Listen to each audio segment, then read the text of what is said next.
Selamat pagi Bu Prita. Apa kabarnya? Oke, sebelum kita melakukan observasi, kita ada pra-observasi dulu ya. Saya ingin mengetahui nih sampai mana persiapan dari Ibu Prita untuk melakukan observasi. Nah, sebelum ke sana, apa persiapan yang Ibu Prita lakukan untuk proses pembelajaran? Persiapan yang saya lakukan pertama, saya tentunya membuat rancangan pembelajaran yang menemani.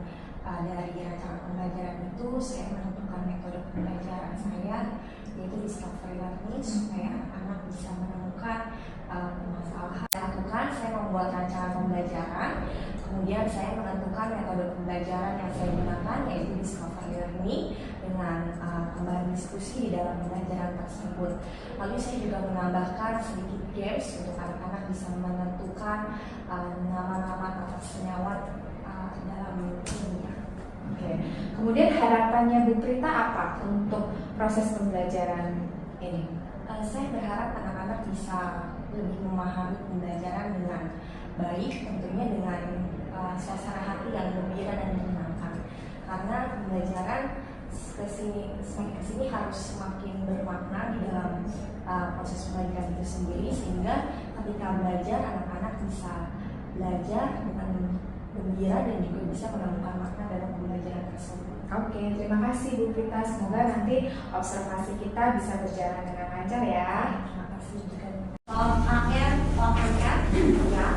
As you know that each atom or element has its own atom. Okay, so this is atomic relative formula. And if it become a compound, it will be a molecule relative state, or we call it like MF. And how to calculate it? Please remember about that. Yeah, you need to multiply the index number. So the index number of each compound represents about how many atoms they have. Yeah. So if this is 2, it means they have 2 atoms of hydrogen. If this is 4, so it means they have 4 atoms of oxygen. And how to calculate NA? Yeah. So H multiplies by 2 ditambah ARX ditambah ARO.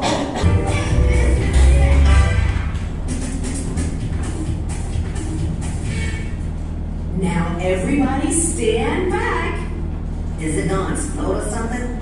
It might blow your mind, Amar, but no, it won't explode. Or maybe it will explode.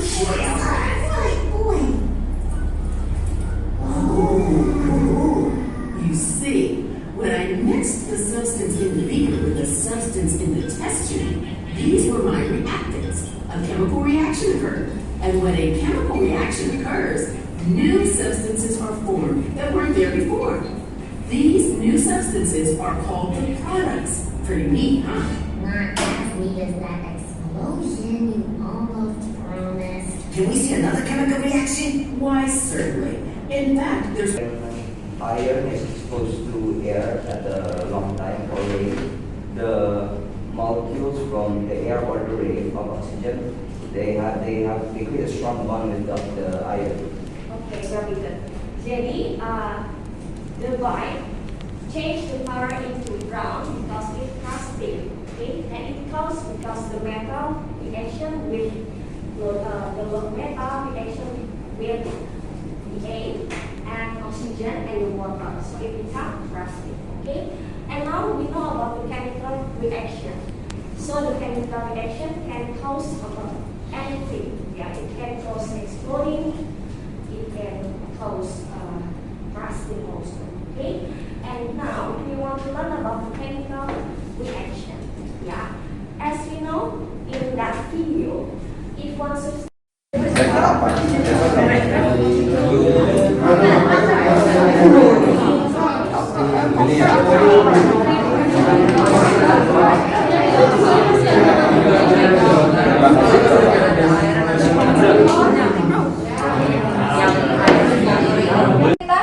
hari ini kita sedang melakukan proses observasi nih. Nah, sekarang kita lakukan sesudahnya ya dari observasi. Perasaan Bu Prita bagaimana nih? Setelah saya lakukan juga observasi dalam proses pembelajaran bagaimana? Tentunya saya senang ya Bu Ani dalam proses pembelajaran ini, karena dalam proses pembelajaran tersebut anak-anak antusias dalam belajar dan juga memiliki ketertarikan dalam games yang sudah dilakukan. Jadi anak-anak lebih memahami pembelajaran kimia dengan menarik, dengan metode yang baik, dan juga metode yang bisa membuat anak semakin menguasai kimia dengan lebih baik. Oke, tadi saya juga melihat nih dalam observasi gitu ya, anak-anak lebih banyak yang mendominasi ya. Jadi proses pembelajaran Bu Prita sudah mengarah ke student center ya. Betul Bu Ani. Jadi dengan metode pembelajaran seperti ini, diskusi dan juga games itu membuat anak lebih cenderung memahami pembelajaran dengan lebih ke student center ya Bu Ani. Jadi anak-anak cenderung lebih menggali pembelajaran dengan cara mereka sendiri, dan juga kami memfasilitasi dengan games dan juga diskusi supaya anak lebih aktif lagi dalam pembelajaran. Oke, saya lihat sudah sangat baik ya Bu Prita. Semoga proses pembelajaran berikutnya Bu Prita juga lebih kreatif, inovatif, dan anak-anak sehingga menjadi lebih suka lagi belajar kimianya. Terima kasih banyak Bu Ani atas masukan dan saran. Oke, terima kasih Bu Prita atas